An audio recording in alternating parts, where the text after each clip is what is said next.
swero naman yan, ha? Ano pangalan mo? Ron Dexter po.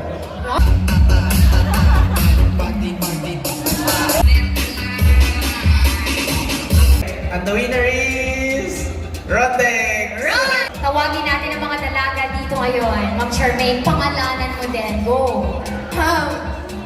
Josefa, Chok, ano kayo? Madam Joseph?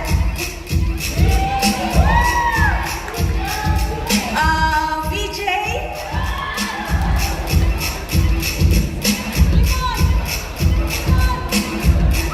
Then, Glenda? Lahat mo na tinatawag, lumapit. And Dr. Rashid? Okay, so we have 1, 2, ilang ladies po ba yan? 3, sino pa? Si Madam Joseph? Saan? Madam. Ako rin na. Ma'am, dito naman po tayo. One more.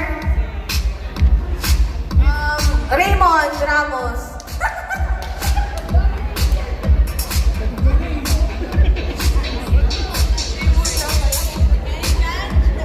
Okay, set, go! There you go. Siyempre, kung naman muna si tanong ko, and then sabihin yung kung bakit. Okay, and then, ang nakakuha naman po ng garter kanina, Sir Ron Dexter, ang gagawin mo lang, pipili ka lang kung sino sa kanila ang sagot na pinakagusto mo. Okay? Dito naman po tayo. Sa bandang harap. Very simple lang naman po ang question natin. Sagutin niyo lang ako kung ano yung tanong and then bakit yun ang pinili ninyo. Okay, sige. Halika dito. Contestant number 1. Ma'am, simple lang ang tanong. Kung ikaw ay magiging isang ulam, anong ulam ka at bakit? Hotdog.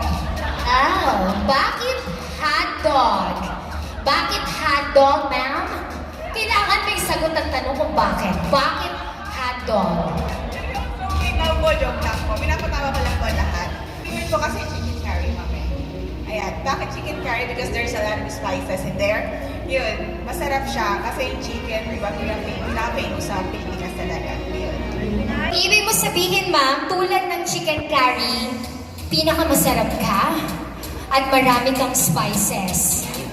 Yes, of course, sabi ni contestant number 1. Contestant number 2, same question. Chicken adobo siguro po. Kasi pagkain Pilipino po, Pilipinang Pilipino po. Dalagang Pilipina. Sweet and demure. Okay. Contestant number 3. Puro po. Kasi habang tumatagal, laging sumasagot. Puro. Okay, and last contestant. Samgyup na. Para ano? Sangyup para? Sangyup para unlimited. Okay. Chicken curry, chicken adobo, puro, or sangyup. Sir Ron Dexter, ikaw ang magdesisyon. Ano ang pinakagusto mong ulam sa 4 na yan? Puro po kasi hindi ko pa ito na-try. Puro kasi hindi niya pa daw na-try. Okay. So, pwede na pong maupo yung mga hindi napilit? Okay. Dito ka naman. Ma'am, dito ka naman. Ikaw ang magtatanggal ng piring naman ngayon ni Sir Ron Dexter dahil ikaw ang napili niya. Pero syempre, kailangan sayawan mo naman muna siya habang tinatanggal mo ang kanyang piring. Okay? Music!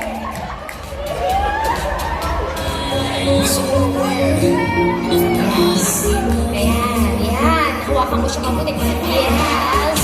Yes! Ayan! What? Kiss mo! Kiss mo! Kiss! Kiss! Ayan. Wow! Enjoy naman si Ron Dexter! Yes! Ayan na.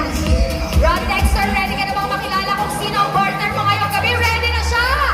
Tanggalin mo ang kanyang biring!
Ala, grabe. Hindi na, 3 buwan na ito. Ayan. Bakit pag dyan gusto mo? Matali mo kausap. Palangpakan naman po natin sila mga kaibigan. Thank you so much, Ron. Thank you so much po. Maraming salamat. Thank you for that.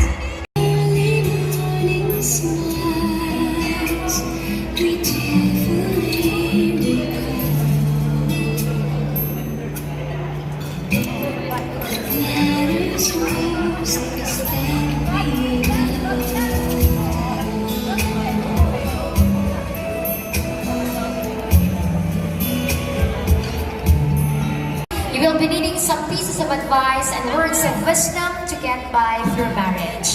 And we have chosen people here who will give our newlywed couple some messages, words of wisdom, and pieces of advice.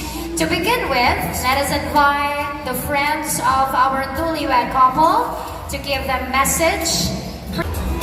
Thank you sa pagtawag sa pangalan ko. Masasabi ko lang, una, katulad sa amin ng misis ko, magpo-40 years na kami. Through thick and thin, pag may problemang dumarating, unang-unang sabihin nyo, God,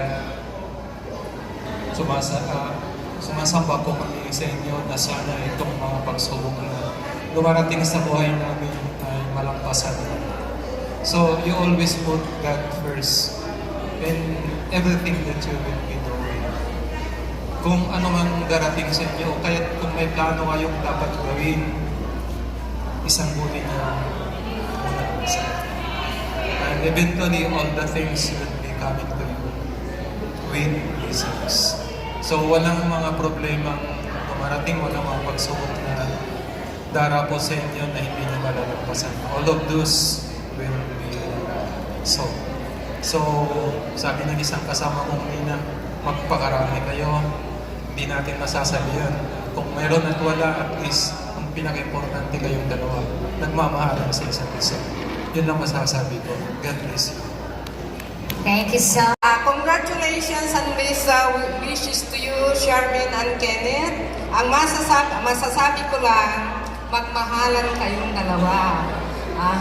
Tapos, pag may problema kayo, dapat na you solve right away. Okay? Bilang haligi ng tahanan, Kenneth, you provide the, alam mo na, yung mga pangangailangan ng pamilya. And then, si Charmaine naman, bilang ilaw ng tahanan, di ikaw magsisilbing ilaw, di ba? Pag may problema, dapat ikaw ang magsusolve ka nun, together with Kenneth. Pero dapat ikaw ang mauna, di ba? Yun lang masasabi ko, magpakatatag kayo, magmahalan, pag may problema, dapat you understand. Ako noon ay sinabi mong ma. Sabi ko, sure na ba? Sabi ko. So, Ken, ang masasabi ko lang, kung gaano namin kamahal si Char, dapat yun din ang pagmamahal mo sa kanya. Ayaw ko rin na pumunta tayo doon sa, kung meron man lang alitan, huwag mong sasaktan si Char. Kasi once na sinaktan mo yan, masasaktan din ako. So, alam ko na dapat humingala kayo sa langit, sa Diyos, na kung sakali na mayroon kayong walang pagkakaunawaan, mag-ask lang kayo ng guidance kay Lord dahil i-guide kayo niyan. Sa hirap at ginhawa, alam ko na yung pagmamahalan nyo, alam ko na till death do us part. Alin mo si Char, and bilang pamilya namin, welcome ka kung ano man yung problema mo, magsabi ka lang sa amin. So, welcome to Rinaldo family. Miss Wishes, congratulations mga anak. Thank you so much, Mami Milagros. If may na-miss kami or inconvenience na hindi namin napaghandaan. So, we beg for your forgiveness. So, yung message ko lang, si Char, siya yung lagi kong kasama. mula pagkabata. Siya yung sumasalo pag may utang ako. Yun, continue to grow as one. So, never forget to ask for forgiveness in case na nakaroon kayo ng tampuan or anything. So, yun lang. Always pray to God that both of you will become successful. So,